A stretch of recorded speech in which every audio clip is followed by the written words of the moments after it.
मुखराई। कल हम ये कथा श्रवण किया।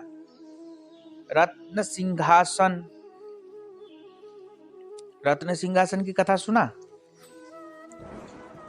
है? सुना था? तो श्याम कुटी का सुना? सिंहासन के पास सघन वृक्षावली के मध्य, हाँ, ग्वाल पोखर। ग्वाल पोखर श्याम कुटी के पास ही सघन सुंदर वृक्ष और लताओं से परिवेष्टित है ग्वाल पोखर। यहाँ कृष्ण गोचारण के समय मध्याह्न काल में विश्राम इत्यादि लीला करते थे इस ग्वाल पोखरा में। इसका नाम ग्वाल पोखरा क्यों? क्या करते थे कृष्ण? बोलते कृष्ण कभी किसी समय मध्याह्न लीला में पुरोहित का भेष धारण कर बटुक बने थे।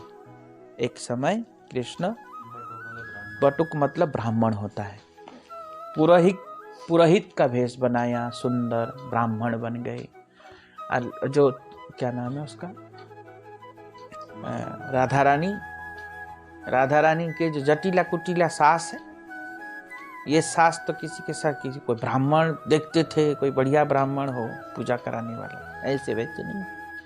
और कृष्ण और मधुमंगल छोटा ब्राह्मण और वो बड़ा ब्राह्मण दोनों बन गए।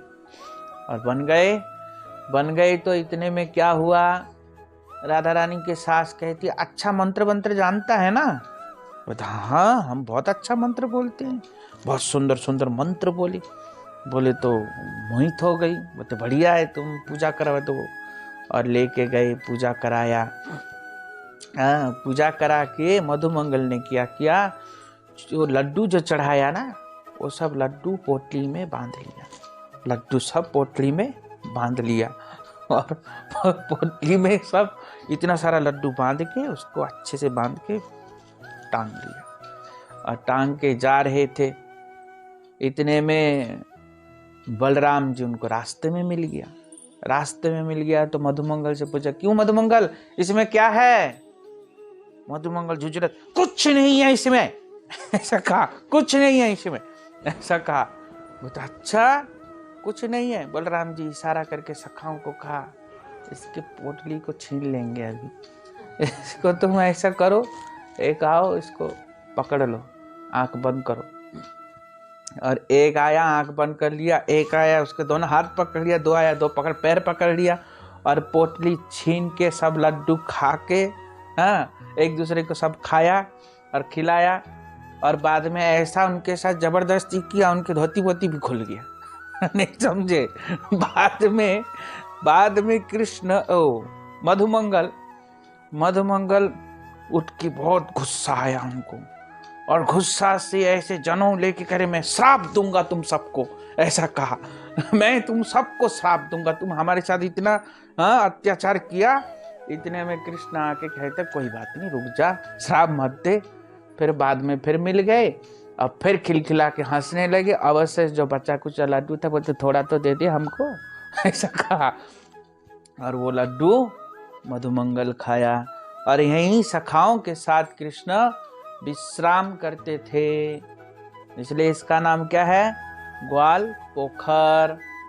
ग्वाल पोखर, ग्वाल मतलब ग्वाल बाल, पोखर मतलब सखाओं के साथ यहाँ क्रीड़ा करते हैं, इसलिए ग्वाल पोखर इस स्थान का नाम है। तो मधुमंगल ऐसे सुंदर यहाँ लीला करते थे। तो किलोल कुंड है पास में। किलोल कुंड अपने नाम के अनुरूप ही कुंड श्री राधा कृष्ण युगल केली तथा कृष्ण सखाओं के साथ यहाँ जल क्रीड़ा करते थे। किलोल कुंड में राधा कृष्ण क्या करते थे? जल क्रीड़ा करते थे। कभी कृष्ण सखाओं के साथ भी जल क्रीड़ा करते थे। पास में क्या है? कुसुम सरोवर। कुसुम सरोवर यह श्री राधा कुंड से 1.5 मील दूरी पर है। 1.5 मील दूरी दक्षिण और पश्चिम में, हाँ, परिक्रमा के मार्ग के दाहिने ओर स्थित है। परिक्रमा मार्ग के दाहिने ओर स्थित है। यहाँ बेली, चमेली, जूही, यूथी, मालिका, मल्लिका, चंपक आदि विविध प्रकार के पुष्प, लताओं और तरुओं से परिपूर्ण था। इसलिए इसका नाम क्या था? कुसुम सरोवर। मैंने बताया था ना, कुसुम का मतलब फूल होता है। क्या होता है? फूल। तो इसलिए फूलों की यहाँ बगीचा, और इसके अंदर भी सुंदर सुंदर लाल नील कमल खिलते थे कुसुम सरोवर में। ऐसा श्री कृष्ण ने मिलने के बहाने श्रीमती राधिका सहेलियों के साथ पुष्प चयन करने आती थी। यहाँ कृष्ण से मिलने के लिए राधा रानी यहाँ पुष्प चयन करने आती थी। रसिक कृष्ण के साथ रसपूर्ण केली, कलह और नोक झोंक यहाँ हुआ करता था। कहाँ? कुसुम सरोवर में। एक प्रसंग में ऐसी कथा आती है, एक बार राधा रानी पुष्प चयन कर रही थी। हाँ, राधा जी सहेलियों के साथ पुष्प चयन कर रही थी। इतने में कृष्ण वहां उपस्थित हो गया, और उपस्थित होकर के पूछते हैं कृष्ण पूछे, कौन है? कौन? ऐसा कहा। राधा जी कहती, कोई नहीं है। ऐसा कहा। फिर कृष्ण कहते हैं, ठीक से बताओ कौन हो तुम? ऐसे राधा जी कहती, कोई नहीं है। ऐसे फिर कृष्ण कहते, बड़ी टेढ़ी मेढ़ी बात करती हो। ऐसे कहा। राधा जी कहती हैं, क्या तुम बड़ी सीधी सादी हो? तुम बड़े सीधे साधे हो? ऐसा कहा। राधा जी कहती है तुम बड़े सीधे साधे हो, दिखते हैं। फिर कृष्ण कहते हैं, मैं पूछ रहा हूं कौन हो तुम?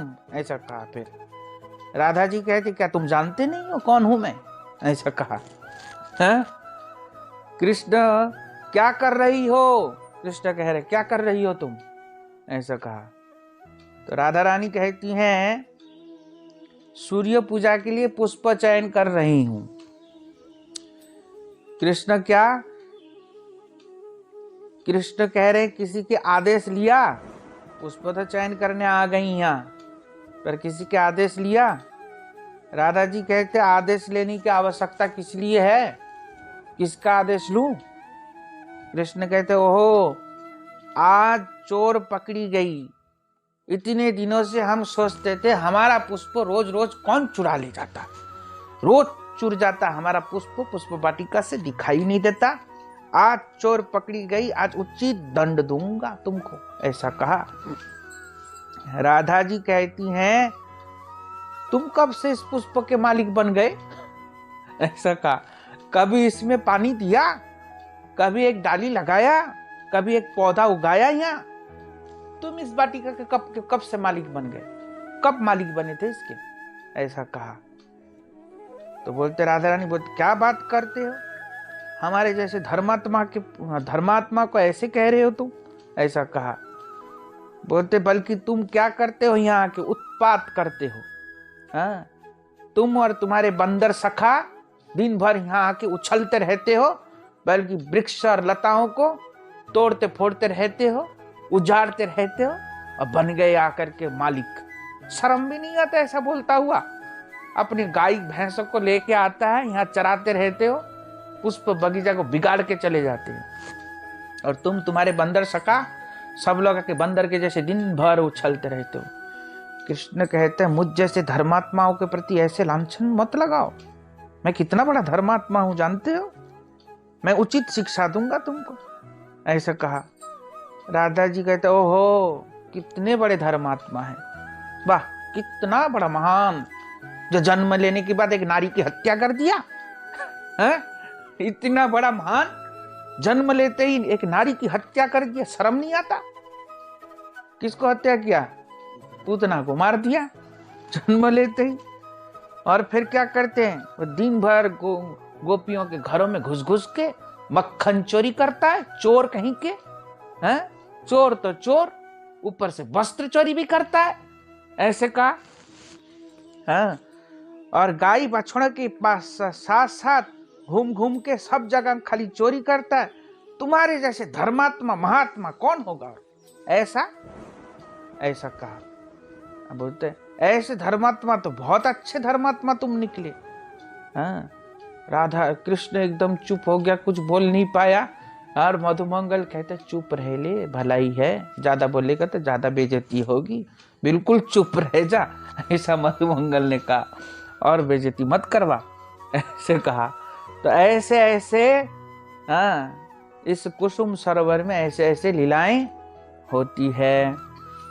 एक दिन प्रातःकालीन राधा रानी सखियों के साथ पुष्प चयन करने आई। अब क्या हुआ कि वो डाली के ऊपर कृष्ण चढ़ गया और चढ़ के उसको झुका दिया, ऐसे करके झुका दिया। तो राधा रानी तो आज तो कितना एकदम पास में पुष्प आ गया ललिता, ऐसा कहा, देखो कितना अच्छा अच्छे पुष्प है। और डाली को ऐसे पकड़ के पुष्प तोड़ रही थी। इतने में कृष्ण उछल के नीचे आ गया और डाली के साथ ऊपर ही टंग गई। बोलते ललिते अभिषेक है, मैं तो ऊपर ही टंग गई, अब क्या करूंगी, ऐसा कहा। इतने में सखियां ताली बजा के हंसने लगी। इतने में कृष्ण पीछे से आके उनको गोदी से ऐसे उतारा। हाँ, ऐसे ऐसे कुसुम सरोवर में लीला करते। बाद में राधा रानी गुस्सा होकर के मुंह टेढ़ा करके और चली गई, ऐसे करके, नहीं समझे। तो ऐसे ऐसे सुंदर सुंदर लीला जो है कुसुम सरोवर में हुआ। इसलिए वांछा कल्पतरुष कृपा सिंधु पतितानां